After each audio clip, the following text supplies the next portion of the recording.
Corona special bulletin ಗೆ ಸ್ವಾಗತ. ನಾನು Srilakshmi Rajkumar. Corona lockdown ಮುಂದುವರಿಸಬೇಕಾ ಬೇಡವಾ? ಕೊರೋನಾ ಕುರಿತು ಮೋದಿ ಸರ್ವಪಕ್ಷ ಸಭೆ ಕರೆದಿದ್ದಾರೆ.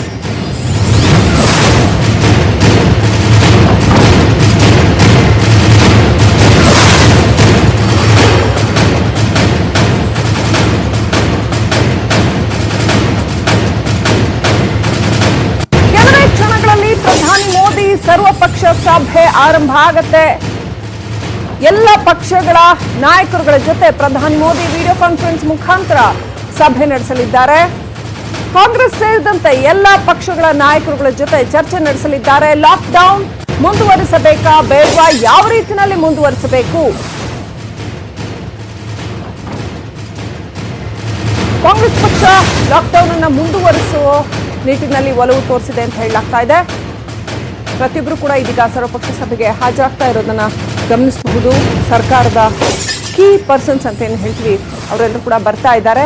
ಇನ್ನು ಉಳಿದ ಎಲ್ಲ ಪಕ್ಷಗಳ ನಾಯಕರುಗಳ ಜೊತೆ ವಿಡಿಯೋ ಕಾನ್ಫರೆನ್ಸ್ ಮುಖಾಂತರ ಪ್ರಧಾನಿ ಮೋದಿ ಸಭೆ ನಡೆಸಲಿದ್ದಾರೆ. Congress, TMC, BJD, JDU, Shiv Sena, TRS ಸೇರಿದಂತೆ ವಿವಿಧ ಪಕ್ಷಗಳ ನಾಯಕರುಗಳು ಕೂಡ ಈ ಸಭೆಯಲ್ಲಿ ಭಾಗಿಯಾಗ್ತಾರೆ. ಕೊರೋನಾ ಲಾಕ್ಡೌನ್ ನ ಮುಂದುವರಿಸಬೇಕು ಅಂತಂದ್ರೆ ಯಾವ ರೀತಿ ಮುಂದುವರಿಸಬೇಕು? ಯಾಕಂದ್ರೆ ಮೂಲಭೂತ ಸೌಲಭ್ಯಗಳು ಜನರಿಗೆ ಸಿಗಬೇಕಾಗತ್ತೆ. ಜೊತೆಗೆ ಕೊರೋನಾ ವಿರುದ್ಧದ ಹೋರಾಟ ಕೂಡ ಮುಂದುವರಿಬೇಕಾಗತ್ತೆ. ಹಾಗೇನೆ ಇನ್ನು ಹೆಚ್ಚು ದಿನಗಳವರೆಗೆ ಲಾಕ್ಡೌನ್ ಅನ್ನು ಮುಂದುವರಿಸಿದ್ರೆ ಅದರ ಪರಿಣಾಮಗಳು ಏನಿರುತ್ತೆ, ಅದನ್ನೇ ಯಾವ ರೀತಿಯಲ್ಲಿ ನಿಭಾಯಿಸೋದು, ಈ ಎಲ್ಲ ವಿಚಾರಗಳ ಕುರಿತಾಗಿ ಸರ್ವಪಕ್ಷದ ನಾಯಕರುಗಳ ಜೊತೆ ಪ್ರಧಾನಿ ಮೋದಿ ವಿಡಿಯೋ ಕಾನ್ಫರೆನ್ಸ್ ಮುಖಾಂತರ ಸಭೆ ನಡೆಸಲಿದ್ದಾರೆ. ಏಪ್ರಿಲ್ 14ರ ನಂತರವೂ ಕೂಡ ಲಾಕ್ಡೌನ್ ನ ಮುಂದುವರಿಸಿ ಮತ್ತಷ್ಟು ದಿನ ಲಾಕ್ಡೌನ್ ಮುಂದುವರಿಸೋದಕ್ಕೆ ಸಲಹೆ ಕೊಡಲಾಗ್ತಾ ಇದೆ.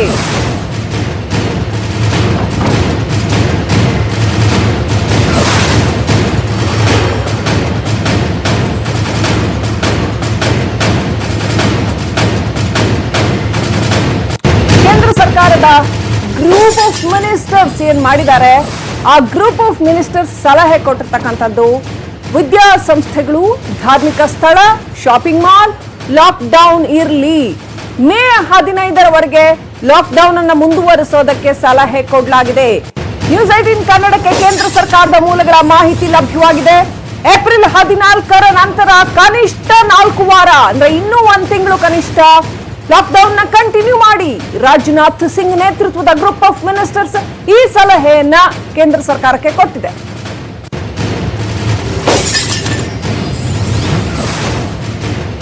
ಸೊ ಜೂನ್ ಅಂತ್ಯದವರೆಗೂ ಕೂಡ ಶಾಲಾ ಕಾಲೇಜುಗಳು ಲಾಕ್ ಡೌನ್ ಆಗಿರೋ ಸಾಧ್ಯತೆ ಇದೆ.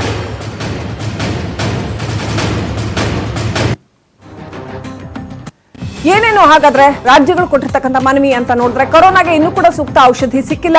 ಇನ್ನೂ ಕೂಡ ರಾಜ್ಯಗಳು ಸೋಂಕಿತರಿಂದ ಮುಕ್ತವಾಗಿಲ್ಲ. ಬಹುತೇಕರು ಸಾಮಾಜಿಕ ಅಂತರವನ್ನಂತೂ ಪಾಲಿಸ್ತಾನೆ ಇಲ್ಲ.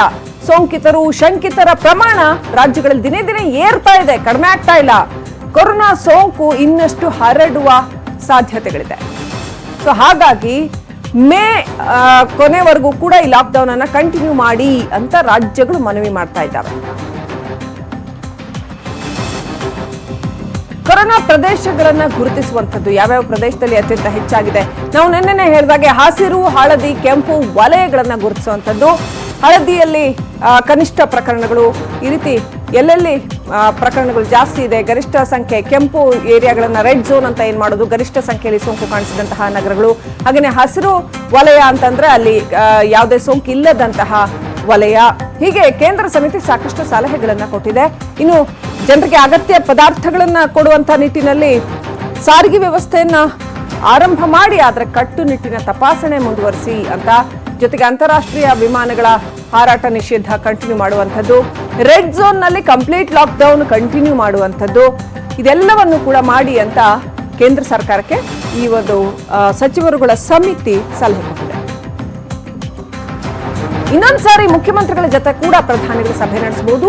ಈಗಿರೋ ಪರಿಸ್ಥಿತಿ, ಅದಕ್ಕೆ ತಗೊಂಡಿರ್ತಕ್ಕಂಥ ಕ್ರಮಗಳು, ಇದೆಲ್ಲದರ ಬಗ್ಗೆ ಮಾಹಿತಿ ಪಡ್ಕೋಬಹುದು. ಹಂತ ಹಂತವಾಗಿ ಸರ್ಕಾರಿ ಕೆಲಸಗಳನ್ನ ಕೂಡ ಮಾಡೋದರ ಕುರಿತಾಗಿ ಚಿಂತನೆ ನಡೀಬಹುದು. ಸರ್ಕಾರಿ ಕಚೇರಿ ಕೆಲಸಗಳು ಕೂಡ ಆರಂಭ ಆಗಬೇಕಾಗುತ್ತೆ. ಅತ್ಯಂತ ತುರ್ತಾಗಿ ಆಗಬೇಕಾಗಿರುವಂಥದ್ದು ಜನಕಲ್ಯಾಣದ ಕೆಲಸಗಳಾಗಲೇಬೇಕಾಗುತ್ತೆ. ಸೊ ಅದಕ್ಕೆ ಹಂತ ಹಂತವಾಗಿ ಸರ್ಕಾರಿ ಕೆಲಸಗಳನ್ನು ಕೂಡ, ಸರ್ಕಾರಿ ಕಚೇರಿಯ ಕೆಲಸಗಳನ್ನು ಕೂಡ ಮಾಡೋದಕ್ಕೆ ಚಿಂತನೆ ನಡೆಸ್ತಾ ಇದ್ದಾರೆ. ಇನ್ನಷ್ಟು ಅಪ್ಡೇಟ್ ಪಡ್ಕೊಳ್ಳೋಣ. ನಮ್ಮ ಪ್ರತಿನಿಧಿ ಧರಣೀಶ್ ಫೋನ್ ಸಂಪರ್ಕದಲ್ಲಿದ್ದಾರೆ. ಧರಣೀಶ್, ಲಾಕ್ ಡೌನ್ ಮುಂದುವರಿಯುತ್ತಾ ಇಲ್ವಾ ಅಂತ ಸರ್ವಪಕ್ಷ ಸಭೆ ಕರೆದಿದ್ದಾರೆ. ಏನಾಗಬಹುದು, ಏನೆಲ್ಲ ನಿರ್ಧಾರ ಕೈಗೊಳ್ಳಬಹುದು ಕೇಂದ್ರ ಸರ್ಕಾರ? ಈ ಲಾಕ್ ಡೌನ್ ಅನ್ನ ಮುಂದುವರಿಸಬೇಕಾ ಅಥವಾ ಮೊಟಕುಗೊಳಿಸಬೇಕಾ ಅನ್ನುವಂಥದ್ದೇ ಕೇಂದ್ರ ಸರ್ಕಾರಕ್ಕೆ ಈಗ ಬಹಳ ದೊಡ್ಡ ತಲೆಬಿಸಿಯಾಗಿ ಕೂತಿದೆ. ಯಾಕಂತಂದ್ರೆ ಲಾಕ್ ಡೌನ್ ಅನ್ನ ಮುಂದುವರಿಸ್ಬಿಟ್ರೆ ಆರ್ಥಿಕತೆ ಮೇಲೆ ಪೆಟ್ಟು ಬೀಳುತ್ತೆ, ಮುಂದುವರಿಸ್ತಾ ಇದ್ರೆ ಕರೋನಾ ಸೋಂಕು ಹರಡುತ್ತೆ ಅನ್ನುವಂತಹ ಜಿಜ್ಞಾಸೆ ಕೇಂದ್ರ ಸರ್ಕಾರವನ್ನ ಕಾಡ್ತಿದೆ. ಜೊತೆಗೆ ಬೇರೆ ಬೇರೆಯವರು ಬೇರೆ ಬೇರೆ ರೀತಿಯ ಅಭಿಪ್ರಾಯಗಳನ್ನ ವ್ಯಕ್ತಪಡಿಸುತ್ತಿದ್ದಾರೆ. ಬೇರೆ ರಾಜ್ಯಗಳ ಮುಖ್ಯಮಂತ್ರಿಗಳು ಕೆಲವರು ಲಾಕ್ ಡೌನ್ ಅನ್ನ ಮುಂದುವರಿಸಿ ಅಂತ, ಕೆಲವರು ಭಾಗಶಃ ಮುಂದುವರಿಸಿ ಅಂತ, ಇನ್ ಕೆಲವರು ಬೇಡ ಅಂತ ಈ ರೀತಿಯ ಅಭಿಪ್ರಾಯಗಳನ್ನ ವ್ಯಕ್ತಪಡಿಸಿದ್ದಾರೆ. ಮತ್ತೆ ಕೇಂದ್ರದ ಕ್ಯಾಬಿನೆಟ್ ಸೆಕ್ರೆಟರಿ ಅಜಯ್ ಭಲ್ಲಾ ನೇತೃತ್ವದ ಕಮಿಟಿ ನೀವು ಬೇರೆ 3 ಹಂತಗಳಲ್ಲಿ 3 ಸ್ವರೂಪಗಳಲ್ಲಿ ಲಾಕ್ ಡೌನ್ ಅನ್ನ ಮುಂದುವರಿಸಿ ಅನ್ನುವಂತ ಸಲಹೆಯನ್ನ ನೀಡಿದೆ. ಆರ್ಥಿಕ ತಜ್ಞರು ಲಾಕ್ ಡೌನ್ ಅನ್ನ ಮುಂದುವರಿಸಬೇಡಿ ಅಂತ ಹೇಳ್ತಿದ್ದಾರೆ. ಇದರ ನಡುವೆ ಕೇಂದ್ರ ಸಚಿವ ಸಂಪುಟದ ಸದಸ್ಯರ ಗ್ರೂಪ್ ಆಫ್ ದ ಮಿನಿಸ್ಟರ್ಸ್ ಅವರು ಒಂದು ಸಜೆಷನ್ ಅನ್ನ ಕೊಟ್ಟಿದ್ದಾರೆ. ಮೇ 15ರವರೆಗೂ ಕೂಡ ಸಾರ್ವಜನಿಕವಾಗಿ ಬಹಳ ದೊಡ್ಡ ಜನಸಂಖ್ಯೆ ಸೇರುವಂತ ಎಲ್ಲ ಕಾರ್ಯಕ್ರಮಗಳನ್ನ, ಅದು ಧಾರ್ಮಿಕ ಕಾರ್ಯಕ್ರಮಗಳಿರ್ಬೋದು, ಮಾಲ್ಗಳಿರ್ಬೋದು, ಸಿನಿಮಾ ಥಿಯೇಟರ್ ಇರ್ಬೋದು, ಸ್ಕೂಲ್ ಇರ್ಬೋದು, ಯಾವನ್ನ ಕೂಡ ಮುಂದುವರಿಸಬೇಡಿ ಅನ್ನುವ ನಿಟ್ಟಿನಲ್ಲಿ ಅವರೊಂದು ಸಲಹೆಯನ್ನ ನೀಡಿದ್ದಾರೆ.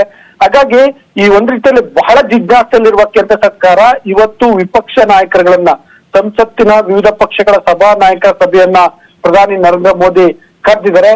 ಇನ್ನೇನು ಕೆಲವೇ ನಿಮಿಷಗಳಲ್ಲಿ ಈ ಸಭೆ ಆರಂಭ ಆಗುತ್ತೆ. ವಿಪಕ್ಷಗಳನ್ನು ಕೂಡ ವಿಶ್ವಾಸಕ್ಕೆ ತೆಗೆದುಕೊಂಡು ಮುನ್ನಡಿ ಇಡುವಂತಹ ಕೆಲಸಕ್ಕೆ ಕೇಂದ್ರ ಸರ್ಕಾರಕ್ಕೆ ಈಗ ಮುಂದಾಗಿದೆ.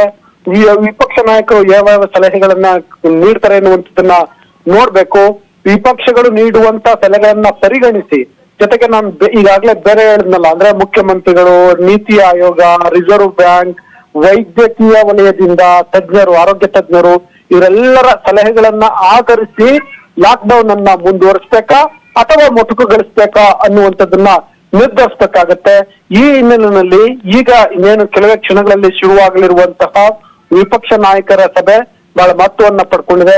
ಯಾಕೆಂದ್ರೆ ನಾವು ನೋಡಿದ್ವಿ, ಸೋನಿಯಾ ಗಾಂಧಿ ಅವರು ಕಂಟಿನ್ಯೂಸ್ ಆಗಿ ಪತ್ರಗಳನ್ನ ಬರೀತಾ ಇದ್ರು, ಲಾಕ್ ಡೌನ್ ವಿಷಯದಲ್ಲಿ ಕೆಲವು ಸಲಹೆಗಳನ್ನ ಕೊಟ್ಟಿದ್ರು, ಮತ್ತೆ ಸಂಪನ್ಮೂಲ ಸಂಗ್ರಹ ವಿಷಯದಲ್ಲಿ ಕೆಲವು ಸಲಹೆಗಳನ್ನ ನೀಡಿದ್ರು, ಕರೋನಾ ಸೋಂಕು ತಡೆಯುವ ನಿಟ್ಟಿನಲ್ಲಿ ಸಲಹೆಗಳನ್ನ ನೀಡಿದ್ರು. ಇಷ್ಟು ದಿನ ಪತ್ರಗಳ ಮೂಲಕ ಅವರು ಸಲಹೆಯನ್ನ ನೀಡ್ತಿದ್ರು. ಈಗ ನೇರವಾಗಿ ಅವರು ಮೋದಿ ಜೊತೆ ಸಲಹೆಗಳನ್ನ ಕೊಡ್ಬೋದು. ಅದೇ ರೀತಿ ಬೇರೆ ಪಕ್ಷಗಳ ನಾಯಕರು ಕೂಡ ಸಲಹೆಯನ್ನ ನೀಡ್ತಾರೆ. ಹಾಗಾಗಿ ಈ ವಿಪಕ್ಷ ನಾಯಕರ ಸಭೆ ಬಹಳ ಮಹತ್ವವನ್ನ ಪಡ್ಕೊಂಡಿದೆ. ಸಂಸತ್ತಿನ ಸಭಾ ನಾಯಕರ ಸಭೆ ಬಹಳ ನಿರ್ಣಾಯಕವಾದಂತಾಗಿದೆ. ಇನ್ನು ಕೆಲವೇ ಕ್ಷಣಗಳಲ್ಲಿ ಈ ಸಭೆ ಆರಂಭ ಆಗುತ್ತೆ. ಶ್ರೀಲಕ್ಷ್ಮಿ, ಥ್ಯಾಂಕ್ ಯು ಧರಣೀಶ್, ಡೀಟೇಲ್ಸ್ಗಾಗಿ. ಸೊ ಕರ್ನಾಟಕದಲ್ಲಿ ಏನ್ ಸಿಚುವೇಶನ್ ಇದೆ? ಕರ್ನಾಟಕದಲ್ಲೂ ಕೂಡ ಕೊರೋನಾ ಕಂಟ್ರೋಲ್ ಬಂದಿಲ್ಲ. 18 ಜಿಲ್ಲೆಗಳಲ್ಲಿ ಸೋಂಕು ಹರಡ್ತಾನೆ ಇದೆ.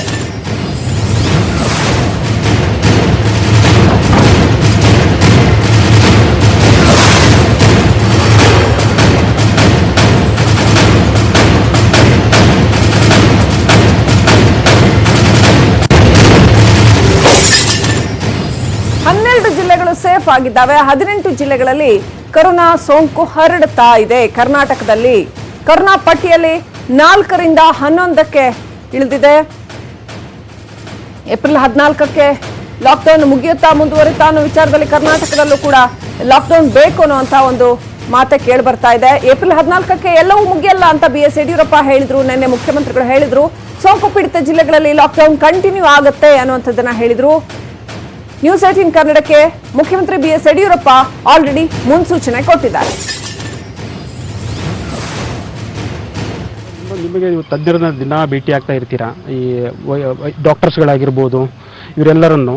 ಸೊ ಅವರು ನಿಮಗೆ ಕೊಟ್ಟ ಸಲಹೆ ಏನಂದ್ರೆ, ಏಪ್ರಿಲ್ 14 ಒಂದು ದೊಡ್ಡ ಪ್ರಶ್ನೆ ಇರೋದು ಏನಂದ್ರೆ, ಎಲ್ಲರಿಗೂ ಪದೇ ಯಾಕೆ ಕೇಳ್ತಾ ಇದೀವಿ ಅಂತಂದ್ರೆ, ಏಪ್ರಿಲ್ 14 ನಂತರ ಮುಂದೇನು ಅನ್ನೋದು. ಅಂದ್ರೆ ನೀವು ಹೇಳ್ತಾ ಇದ್ರಿ ಒಂದು ಹಂತವಾಗಿ ಏನೋ ಸಡಿಲು ಮಾಡೋ ಅಂತ.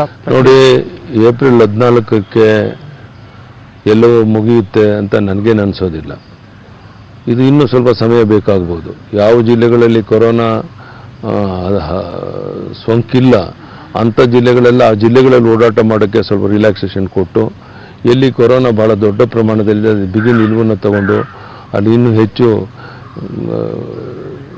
ಜನಸಂದಣಿ ಓಡಾಟ ಆಗದ ರೀತಿಯಲ್ಲಿ ಬಿಗಿ ಕ್ರಮ ತಗೊಳ್ಳುವಂಥದ್ದು ಏನಿದೆ ಇದೆಲ್ಲವನ್ನು ತಗೊಳ್ಬೇಕು ಅಂತ ಯೋಚನೆಯನ್ನು ನಾನು ಮಾಡ್ತಾ ಇದ್ದೇನೆ. ಅಲ್ಟಿಮೇಟ್ ಆಗಿ ಪ್ರಧಾನಿ ನರೇಂದ್ರ ಮೋದಿಯವರು ದೇಶದ ಪ್ರತಿಯೊಂದು ಜಿಲ್ಲೆಯ ಅಂಕಿಅಂಶಗಳು ಅವ್ರ ಜೊತೆಗಿದೆ. ಪ್ರತಿನಿತ್ಯ ಹಗಲು ರಾತ್ರಿ ಈ ಬಗ್ಗೆನೇ ಅವರು ಚಿಂತನೆಯನ್ನು ನಡೆಸ್ತಾ ಇದ್ದಾರೆ. ಅಲ್ಟಿಮೇಟ್ ಆಗಿ ಪ್ರಧಾನಿ ನರೇಂದ್ರ ಮೋದಿಯವರು ಏನು ಸಲಹೆಯನ್ನು ಕೊಡ್ತಾರೆ ಅದರ ಆಧಾರದ ಮೇಲೆ ನಾವು ಕರ್ನಾಟಕದಲ್ಲೂ ತೀರ್ಮಾನವನ್ನು ತಗೊಳ್ಬೇಕಾಗತ್ತೆ. ಸರ್, ಇನ್ನೊಂದು ಏನಂದ್ರೆ ನೀವೇ ಹೇಳಿದ್ರಿ, ಇವಾಗ ರಾಜ್ಯದ ಇಡೀ ದೇಶದ ಆರ್ಥಿಕ ಪರಿಸ್ಥಿತಿನೇ ಸರಿ ಇಲ್ಲ, ಜೊತೆಗೆ ನಮ್ಮ ರಾಜ್ಯದ ಆರ್ಥಿಕ ಪರಿಸ್ಥಿತಿಯನ್ನು, ಯಾಕಂದ್ರೆ ಲಾಸ್ಟ್ ಟೈಮ್ ಪ್ರವಾಹದ ಕಾರಣಕ್ಕಾಗಿ ನಮಗೆ ನಿರೀಕ್ಷಿತ ಅಷ್ಟು ಆದಾಯ ಬರಲಿಲ್ಲ. ಈ ಸರಿ ಕೊರೋನಾ ಬಂದ್ಬಿಡ್ತು. ಮೇನ್ ಆದಾಯ ಮೂಲ ಆಗಿದ್ದು ನಮ್ಮದು ಎಕ್ಸೈಜು, ಆಮೇಲೆ ಈ ಟ್ಯಾಕ್ಸು, ಪೆಟ್ರೋಲು, ಡೀಸೆಲ್ ಇದೆಲ್ಲ ಬರುವಂಥದ್ದು. ಸೊ ಎಲ್ಲ ನಿಂತು ಹೋಗಿದೆ. ಈಗ ಎಕ್ಸೈಜ್ ಒಂದು ಪ್ರಸ್ತಾಪ ಮಾಡಿದ್ದಾರೆ ಅಂತ ಕೇಳ್ಪಟ್ಟೆ. ಅಟ್ಲೀಸ್ಟ್ ಈ ಏಪ್ರಿಲ್ 14 ನಂತರ 3 ಅವರ್ ಮಟ್ಟಿಗೂ ನಮಗೆ ಮಾರಲಿಕ್ಕೆ ಅವಕಾಶ ಮಾಡಿಕೊಡಿ ಅಂತ.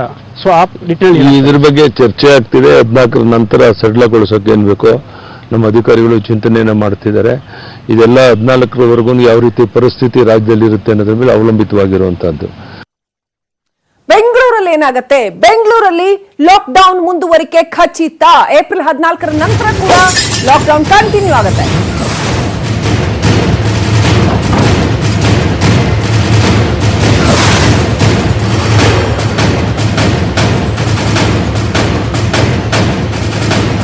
ಬರೀ ಬೆಂಗಳೂರು ಸಿಟಿನಲ್ಲೇನೆ 45 ಮಂದಿ ಕೊರೋನಾ ಪೀಡಿತರಿದ್ದಾರೆ.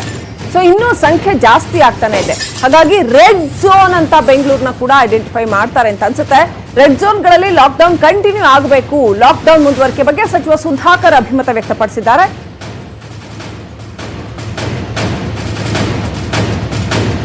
ನಾವು ಕೋವಿಡ್-19 ಸ್ಪಾಟ್ಗಳನ್ನ ಗುರುತಿಸಿದ್ದೀವಿ. 9 ರಿಂದ 10 ಕೇಸ್ಗಳಿರೋ ಕಡೆ 100% ಲಾಕ್ಡೌನ್ ಅವಶ್ಯಕತೆ ಇದೆ.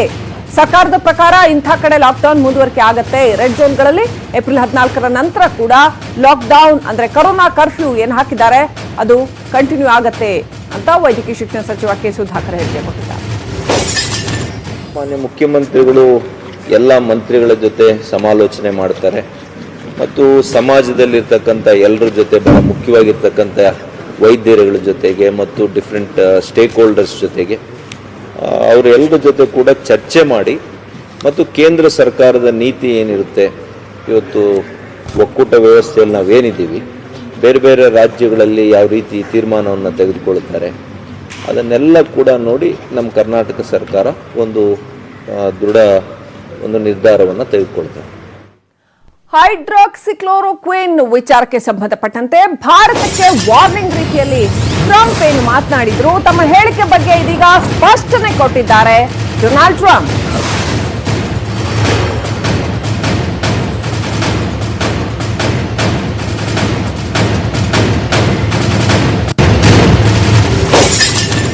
ನಾನು ಪ್ರಧಾನಿ ಮೋದಿ ಜೊತೆ ಮಾತನಾಡಿದ್ದೇನೆ. ಭಾರತದಿಂದಲೇ ಅತಿ ಹೆಚ್ಚು ಹೈಡ್ರಾಕ್ಸಿಕ್ಲೋರೋಕ್ವಿನ್ ಬರ್ತಾ ಇದೆ, ಅದನ್ನು ಕಳುಹಿಸಿಕೊಡೋದಕ್ಕೆ ಕೇಳಿಕೊಂಡೆ ಅಂತ ಮತ್ತೊಮ್ಮೆ ಅದ್ರ ಬಗ್ಗೆ ಉಲ್ಲೇಖ ಮಾಡಿದ್ದಾರೆ. ತಮ್ಮ ದೇಶಕ್ಕೋಗಿ HCQ ಔಷಧವನ್ನ ತಮ್ಮ ದೇಶಕ್ಕೋಸ್ಕರ ಇಟ್ಕೊಂಡಿದ್ರು. ಅಮೆರಿಕಕ್ಕೆ HCQ ಹೈಡ್ರಾಕ್ಸಿಕ್ಲೋರೋಕ್ವಿನ್ ಅನ್ನ ಕಳುಹಿಸಿಕೊಡೋದಕ್ಕೆ ತಾನು ಕೇಳಿಕೊಂಡೆ. ತಮ್ಮ ಮನವಿಗೆ ಮೋದಿ ಸ್ಪಂದಿಸಿದ್ದಾರೆ ಅಂತ ಟ್ರಂಪ್ ಒನ್ಸ್ ಅಗೇನ್ ಈ ಬಗ್ಗೆ ಮಾತನಾಡಿದ್ದಾರೆ.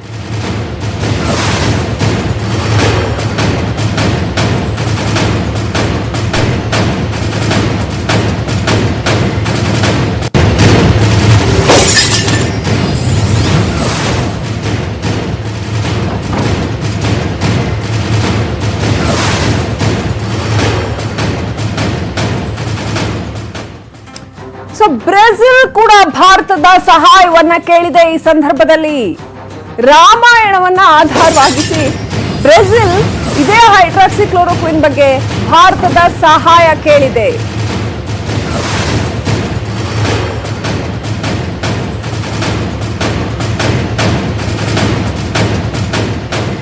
ವಂಡರ್ಫುಲ್ ಹೋಲಿಕೆಯೊಂದನ್ನು ಕೊಟ್ಟಿದೆ ಬ್ರೆಜಿಲ್. ಏನು ಹನುಮಂತ ಸಂಜೀವಿನಿ ಬೆಟ್ಟವನ್ನೇ ಹೊತ್ತು ತಂದಿದ್ದಂತಹ ಹನುಮಂತನ ಹೋಲಿಕೆಯನ್ನ ಕೊಟ್ಟು ಭಾರತ ಕೂಡ ಹನುಮಂತನಂತೆ ಅಂತ ಹೇಳಿ ಬ್ರೆಜಿಲ್ ಈ ಹೈಡ್ರಾಕ್ಸಿಕ್ಲೋರೋಕ್ವಿನ್ ಔಷಧಿಯನ್ನ ಕೊಡಿ ಅಂತ ಭಾರತವನ್ನ ಕೇಳಿಕೊಂಡಿದೆ. ರಾಮಾಯಣದ ಸನ್ನಿವೇಶ ಪ್ರಸ್ತಾಪ ಮಾಡಿ ಸಹಾಯ ಯಾಚನೆ ಮಾಡಿದೆ. HCQ ಪಡೆಯೋದಕ್ಕೆ ಬ್ರೆಜಿಲ್ ರಾಮಾಯಣದ ತಂತ್ರವನ್ನ ಅನುಸರಿಸಿದೆ. ಈ HCQ ವಿಚಾರದಲ್ಲಿ ಭಾರತಕ್ಕೆ ಪ್ರಪಂಚದಾದ್ಯಂತ ಹೈಯೆಸ್ಟ್ ಬೇಡಿಕೆ ಬರ್ತಾ ಇರೋದನ್ನ ನಾವು ಗಮನಿಸ್ತಾ ಇದ್ವಿ. ಬ್ರೆಜಿಲ್ ಹನುಮಂತನ ಉಲ್ಲೇಖ ಮಾಡಿ ಸಹಾಯ ಮಾಡಿ ಅಂತ ಕೇಳ್ಕೊಂಡಿದೆ. ಸಂಜೀವಿನಿ ಬೆಟ್ಟವನ್ನೇ ಹೊತ್ತು ತಂದಿರುವಂತಹ ಹನುಮಂತನಂತೆ ಭಾರತ ಕೂಡ ಅಂತ ಹೇಳಿ ಈ HCQ ಅನ್ನ ತಮಗೂ ಒದಗಿಸಿಕೊಡಿ ಅಂತ ಕೇಳ್ಕೊಂಡಿದೆ.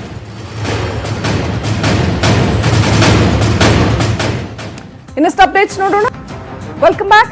ಹುಬ್ಬಳ್ಳಿಯಲ್ಲಿ ಕ್ವಾರಂಟೈನ್ ನಲ್ಲಿ ಇದ್ದಂತಹ ವ್ಯಕ್ತಿಯೊಬ್ಬ ಆತಂಕ ಸೃಷ್ಟಿಸಿದ್ದಾರೆ.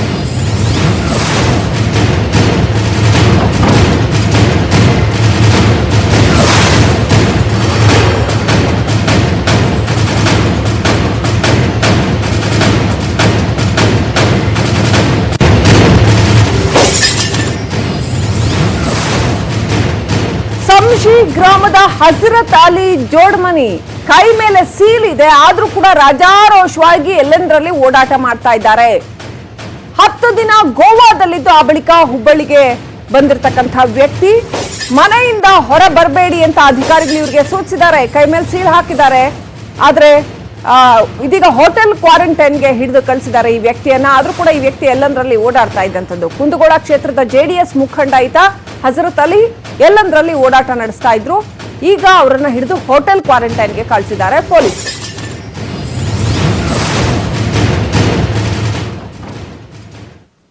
ಸೊ ಹುಬ್ಬಳ್ಳಿಯಲ್ಲಿ ಈ ಹೋಮ್ ಕ್ವಾರಂಟೈನ್ ನಲ್ಲಿ ಇರಬೇಕಾಗಿದ್ದಂತಹ ವ್ಯಕ್ತಿ JDS ಮುಖಂಡ ಸಾಕಷ್ಟು ಆತಂಕವನ್ನ ಸೃಷ್ಟಿ ಮಾಡಿದ್ದಾರೆ. ಹಜರತ್ ಅಲಿ ಅನ್ನುವಂತಹ JDS ಮುಖಂಡ, ಕುಂದಗೋಳ ಕ್ಷೇತ್ರದ JDS ಮುಖಂಡ. ಇದೀಗ ಇವರನ್ನ ಹಿಡಿದು ಹೋಟೆಲ್ ಕ್ವಾರಂಟೈನ್ಗೆ ಕಳಿಸಿದ್ದಾರೆ ಪೊಲೀಸರು.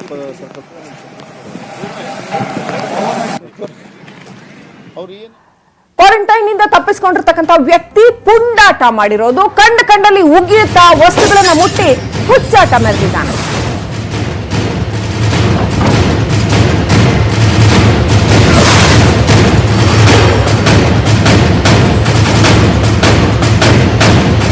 ಚಾಮರಾಜನಗರದಲ್ಲಿ ಸೈಯದ್ ಸಲಾವುದ್ದೀನ್ ಹುಚ್ಚಾಟ ಮೆರೆದಿದ್ದಾನೆ.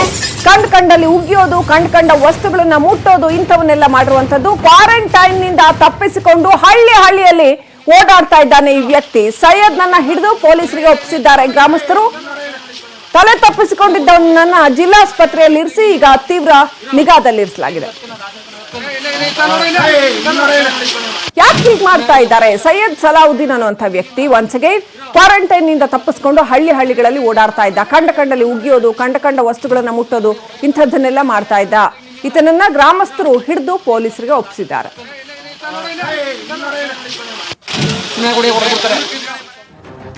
ತುಂಬು ಗರ್ಭಿಣಿಯಾಗಿದ್ರು ಕೂಡ ಈ ಲೇಡಿ PSI ಕರ್ತವ್ಯ ನಿಷ್ಠೆ ಮೆರೆದಿದ್ದಾರೆ. ಹಾವೇರಿ ನಗರ ಟ್ರಾಫಿಕ್ PSI ಪಲ್ಲವಿ ಅವರ ಸೇವೆಗೆ ಜನ ಮೆಚ್ಚುಗೆ ವ್ಯಕ್ತಪಡಿಸಿದ್ದಾರೆ. ಲಾಠಿ ಹಿಡಿದು ನಗರದಲ್ಲಿ ರೌಂಡ್ಸ್ ಆಗ್ತಾ ಇದ್ದಾರೆ ಪಲ್ಲವಿ.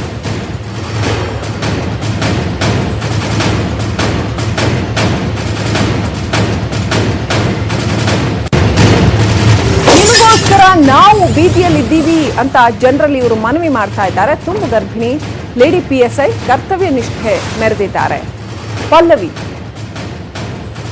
ಹಾವೇರಿ ನಗರದಲ್ಲಿ ಲೇಡಿ PSI ಪಲ್ಲವಿ ತಮ್ಮ ಕರ್ತವ್ಯ ನಿಷ್ಠೆ ಮೆರೆದಿರ್ತಕ್ಕಂಥದ್ದನ್ನ ಗಮನಿಸ್ತಾ ಇದ್ದೀವಿ.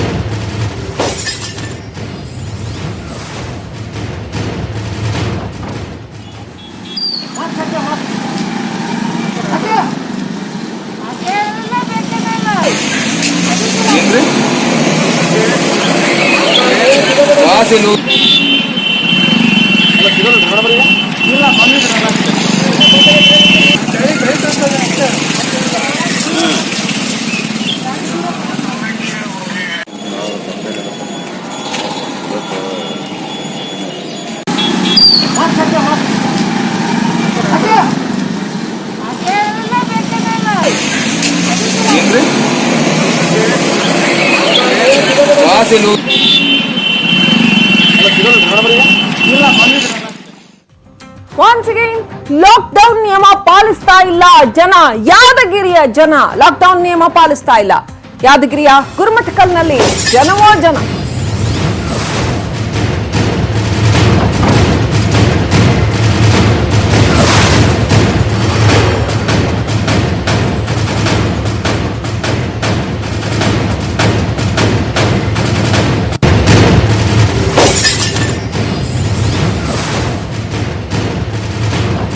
ಅಗತ್ಯ ವಸ್ತುಗಳನ್ನ ಖರೀದಿ ಮಾಡೋದಕ್ಕೆ ಗುರುಮಠಕಲ್ನಲ್ಲಿ ಜನ ಮುಗಿ ಬಿದ್ದಿದ್ದಾರೆ. ಯಾದಗಿರಿಯ ಗುರುಮಠಕಲ್ನಲ್ಲಿ ಜನರನ್ನ ಚದುರಿಸೋದಕ್ಕೆ ಪೊಲೀಸರು ಹರಸಾಹಸ ಮಾಡ್ತಾ ಇದ್ದಾರೆ.